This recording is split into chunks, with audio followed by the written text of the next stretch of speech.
नमस्कारः। पत्राचार द्वारा संस्कृतम पाठ्यक्रम के अंतर्गत परिचय नामक द्वितीय सोपान के चतुर्थ पाठ में आप सबका हार्दिक स्वागत है। आइए चतुर्थ पाठ के कुछ वाक्यों को अभी हम देखते हैं। आज शाम को बारिश हो सकती है। अद्य सायं वृष्टिः भवेत्। गाड़ी अभी आ सकती है। यानम इदानीम आगच्छेत्। मेरे वापस आने में विलंब हो सकता है। मम प्रत्यागमने विलंबः स्यात्। आज अध्यापक 2 पाठ पढ़ा सकते हैं। अद्य अध्यापकः पाठद्वयं पाठयेत्।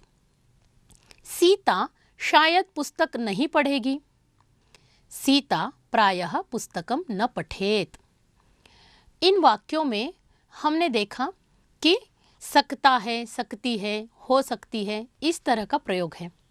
जब वाक्य में निश्चितता नहीं है, क्रिया की निश्चितता नहीं है, तब हम शायद या प्राय इन शब्दों का हिंदी में प्रयोग करते हैं। वैसे ही जब हम संस्कृत में प्रयोग करते हैं तब हम इन अनिश्चितताओं के लिए विधिलिंग लकार का प्रयोग करते हैं। और विधिलिंग लकार का प्रयोग के लिए संभावना के अर्थ में आज हम विधिलिंग लकार का प्रयोग देखेंगे। यहाँ मैंने कुछ वाक्य दिए हैं, इनको फिर से एक बार देखते हैं। अद्य सायं वृष्टिः भवेत्। यानम इदानीम आगच्छेत्। मम प्रत्यागमने विलंबः स्यात्। सा गीतं न गायेत्। ते फलानि आनयेयुः। वयं श्वः नाटकं पश्येम। यहाँ पर प्रत्येक क्रियापद के नीचे अधोरेखांकन किया हुआ है और ये क्रियापद दर्शाता है कि ये विधिलिंग लकार का क्रियापद है। और इसी क्रियापद के कारण हमें पता चल रहा है कि वाक्य निश्चित अर्थ नहीं प्रकट कर रहा है। यहाँ पर भवेत, आगच्छेत, स्यात्, गायेत, आनयेयुः, पश्येम, ये सारे विधिलिंग लकार के क्रियापद हैं। यहाँ पर वृष्टिः भवेत, यह प्रथम पुरुष एक वचन वृष्टि है, इसीलिए भवेत क्रियापद प्रथम पुरुष एक वचन में है। वैसे ही यहाँ पर फलानि आनयेयुः, यहाँ कर्ता ते फलानि आनयेयुः, ते प्रथम पुरुष बहुवचन में है, इसीलिए यहाँ आनयेयुः बहुवचन में है। यहाँ पर वयम उत्तम पुरुष में करता है, इसीलिए यहाँ पर पश्येम उत्तम पुरुष में बहुवचन में पश्येम क्रियापद का प्रयोग हुआ है। इन्हीं क्रियापदों को हम परस्मय पद में और आत्मनेपद में कैसे रूप होंगे इनको थोड़ा सा जानते हैं। जैसे पठ धातु है, परस्मय पद में पठेत, पठेताम, पठेयुः, पठेः, पठेतम, पठेत, पठेयम, पठेव, पठेम। आइए अब हम इन क्रियापदों को कर्ता के साथ जोड़ के वाक्य बनाते हैं। जैसे प्रथम पुरुष एक वचन में सह पठेत, वह पढ़े या उसे पढ़ना चाहिए, या वह पढ़ सकता है। तौ पठेताम, वे दोनों पढ़ सकते हैं। ते पठेयुः, वे सारे पढ़ सकते हैं। त्वं पठेः, तुम पढ़ सकते हो। युवां पठेतम, तुम दोनों पढ़ सकते हो। यूयं पठेत, तुम सब पढ़ सकते हो। अहम पठेयम, मैं पढ़ सकती हूँ। आवाम पठेव, हम दोनों पढ़ सकते हैं। वयम पठेम, हम सारे पढ़ सकते हैं। इस तरह अब हम पुस्तक के ही वाक्यों को फिर से एक बार देखते हैं। यहाँ पर अद्य सायं वृष्टिः भवेत्, आज शाम को बारिश हो सकती है। यानम इदानीम आगच्छेत्, गाड़ी अभी आ सकती है। मम प्रत्यागमने विलंबः स्यात्, मेरे वापस आने में विलंब हो सकता है। अद्य अध्यापकः पाठद्वयं पाठयेत्, आज अध्यापक पाठ 2 पढ़ा सकते हैं। सीता प्रायः पुस्तकं न पठेत्। सा गीतं न गायेत्। पिता नूतनवस्त्रम् आनयेत्। धनिकः 10 रूप्यकाणि दद्यात्। अद्य बान्धवाः मम गृहम् आगच्छेयुः। ते फलानि आनयेयुः, छात्राः परश्वः प्रवासं कुर्युः, जनाः नायकं सम्मानयेयुः, अहं काव्यं लिखेयम्, वयं नाटकम् अभिनयेम, वयं श्वः नाटकं पश्येम। देखिए, पुस्तक में आप इन वाक्यों को अगर देखेंगे तो प्रत्येक वाक्य में कुछ क्रियापद जो है वो स्थूलाक्षर में लिखे हुए हैं, और जो स्थूलाक्षर में लिखे हुए हैं वो ही संभावना के अर्थ में लिंग लकार का प्रयोग दर्शाते हैं। इनमें हम कुछ क्रियापदों को अगर देखते हैं तो मन में शंका आती है कि कहीं भवेत, आगच्छेत, स्यात्, पठेत एक तरह के क्रियापद दिखाई पड़ते हैं, लेकिन कई जगह पर आगच्छेयुः, कुर्युः, सम्मानयेयुः ये क्रियापद दिखाई पड़ते हैं। इसका कुछ क्रियापद एक समान स्वरूप के दिखाई पड़ते हैं और कुछ धातुओं से भिन्न प्रकार के क्रियापद निष्पन्न होंगे, उनका हम विस्तार से बाद में अभ्यास करेंगे। लेकिन अभी जो यहाँ पे कुर्युः, आगच्छेयुः में जो है यहाँ पे प्रथम पुरुष में बहुवचन का प्रयोग है, पठेयुः, लिखेयुः, आगच्छेयुः। इस तरह यहाँ पर जनाः नायकं सम्मानयेयुः, यहाँ पे जनाः प्रथम पुरुष बहुवचन है, इसीलिए यहाँ पर सम्मानयेयुः प्रथम पुरुष बहुवचन का क्रियापद जुड़ा हुआ है। अब इन क्रियापदों का निर्माण कैसे हुआ है उसके बारे में थोड़ा सा विचार करते हैं। जैसे वर्तमान काल में पठति क्रियापद है, यहाँ पे परस्मै पद धातु का पठ धातु है, परस्मै पद में पठ धातु है जिसका रूप होता है पठति, और इस पठति का लिंग लकार में जब रूप निर्माण करते हैं तब पठति में प, पठ, अ, ति इस तरह से देखा जाता है। विधिलिंग लकार में पठ, ए, त, यहाँ पे जो अ है पुस्तक में ये विस्तृत दिया हुआ है, हम इसमें देख सकते हैं। पठ, अ, ति वर्तमान काल में, विधिलिंग लकार बनाते समय पठ, ए, त, जो अ की जगह पे ए आ जाता है और अंत में जो ई है वो हट जाता है, उसके कारण पठेत इस तरह से रूप बनता है। वैसे ही आत्मनेपद में भी विधिलिंग लकार का रूप निष्पन्न होता है। उसके रूप पहले हम यहाँ देखते हैं। वंदेत, वंदेयाताम, वंदेरन, वंदेथाः, वंदेयाथाम, वंदेध्वम, वंदेय, वंदेवहि, वंदेमहि। वंद धातु वंदना के अर्थ में है, और इसमें अभी हम अगर कर्ता को जोड़ के वाक्य बनाएंगे तो ऐसे बनेगा, भक्तः वंदेत, भक्त वंदना कर सकता है। भक्तौ वंदेयाताम, दो भक्त वंदना कर सकते हैं। भक्ताः वंदेरन, बहुत सारे भक्त वंदना कर सकते हैं। त्वं वंदेथाः, तुम वंदना कर सकते हो। युवां वंदेयाथाम, तुम दोनों वंदना कर सकते हो। यूयं वंदेध्वम, तुम सारे वंदना कर सकते हो। अहम वंदेय, आवाम वंदेवहि, वयम वंदेमहि। अहम वंदेय, मैं वंदन कर सकती हूँ। आवाम वंदेवहि, हम दोनों वंदन कर सकते हैं।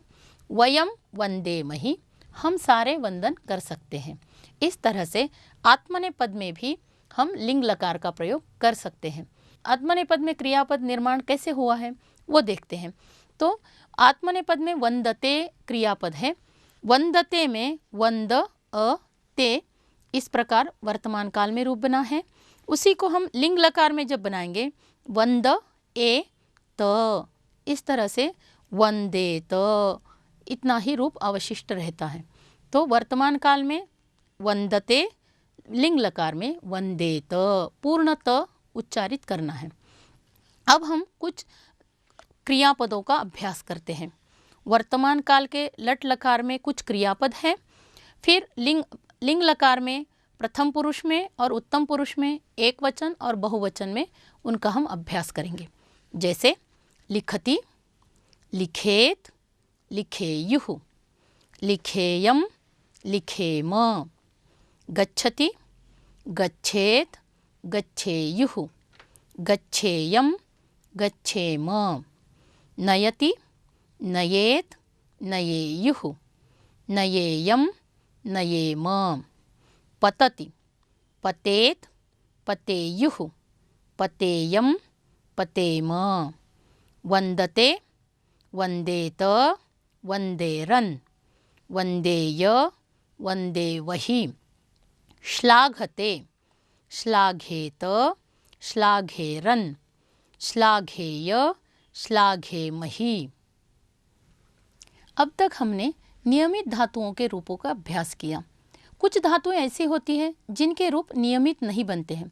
अब हम उनके रूपों का अभ्यास करते हैं। जैसे करोति, ददाति, शृणोति, शक्नोति, जानाति, क्रीणाति, अस्ति। ये वर्तमान काल में प्रथम पुरुष एक वचन में रूप थे। अब हम इनको ही लिंग लकार में प्रथम पुरुष एक वचन बहुवचन और लिंग लकार में उत्तम पुरुष एक वचन बहुवचन में कैसे परिवर्तित करेंगे यह देखते हैं।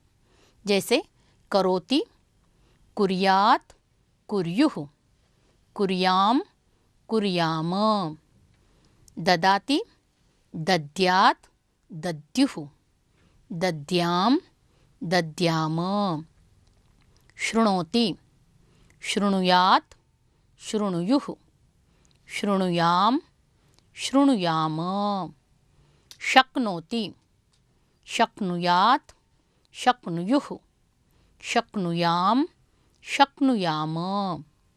जानाति, जानीयात्, जानीयुः, जानीयाम, जानीयाम। क्रीणाति, क्रीणीयात्, क्रीणीयुः, क्रीणीयाम, क्रीणीयाम। अस्ति, स्यात्, स्युः, स्याम, स्याम।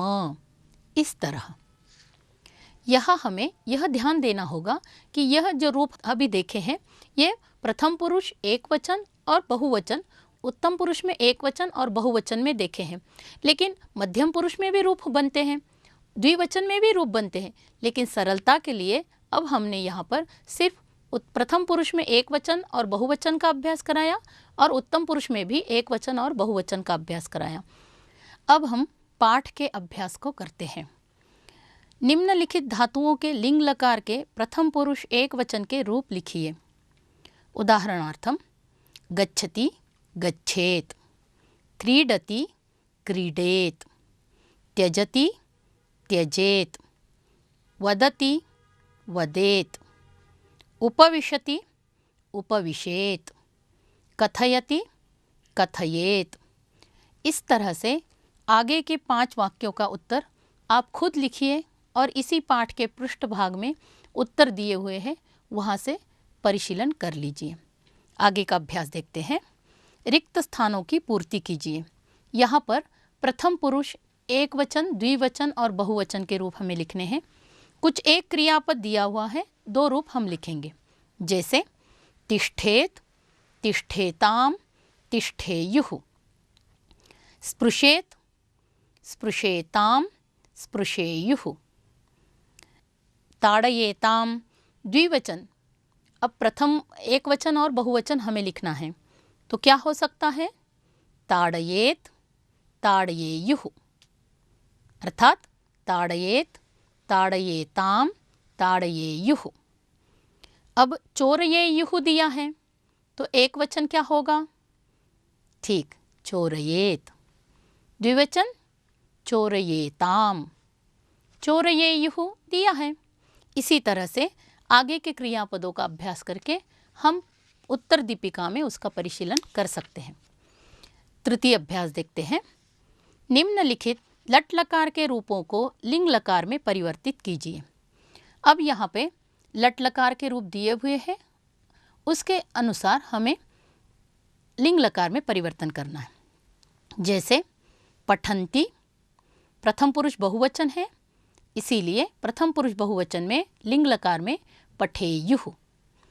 हसन्ति, हसेयुः। खादति, प्रथम पुरुष एक वचन है, क्या होगा? खादेत। वन्दते, वन्दते आत्मनेपद है, प्रथम पुरुष है, एक वचन है, तो क्या होगा? वन्देत। सही। कंपते, कंपेत। लिखन्ति प्रथम पुरुष बहुवचन परस्मै पद है, क्या होना चाहिए? ठीक, लिखेयुः। सुंदरम। भवन्ति वैसे ही भवेयुः।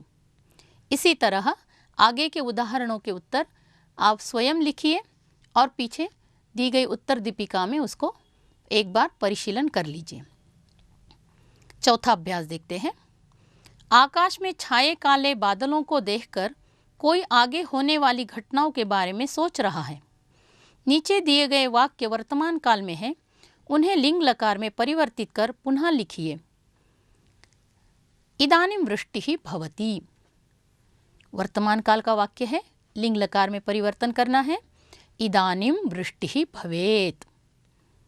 जलबिन्दवः पतन्ति, वर्तमान काल में पतन्ति, लिंग लकार में जलबिन्दवः पतेयुः। मार्गेषु जलं प्रवहति, मार्गेषु जलं प्रवहेत्। भूमिः आर्द्रा भवति, भूमिः आर्द्रा भवेत्। बहुत सुंदर। इसी प्रकार नीचे के वाक्यों का भी अभ्यास कीजिए और जो सही उत्तर है उसका परिशीलन उत्तर दीपिका से कीजिए। पांचवा अभ्यास देखते हैं। अधोलिखित वाक्यों को बहुवचन में परिवर्तित कीजिए। लिंग लकार में एक वचन में वाक्य दिया है, लिंग लकार में ही बहुवचन में परिवर्तित करना है। मानवः धर्मं पालयेत्, बहुवचन में मानवाः धर्मं पालयेयुः। मार्जारः मूषकं गृह्णीयात्, मार्जाराः मूषकं गृह्णीयुः। छात्रः कोलाहलं न कुर्यात्, छात्राः कोलाहलं न कुर्युः। सा फलानि दद्यात्, ताः फलानि दद्युः।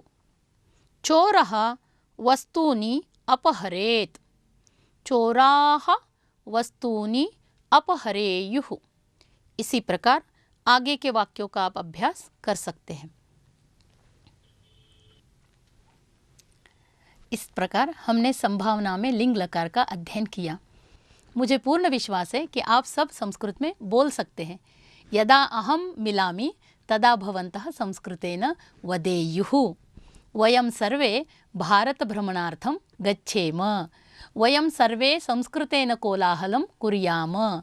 इस तरह वयं यदि संस्कृतेन संभावना में प्रयोगं कुर्मः तर्हि शीघ्रं संस्कृतं वक्तुं शक्नुयाम। नमस्कारः।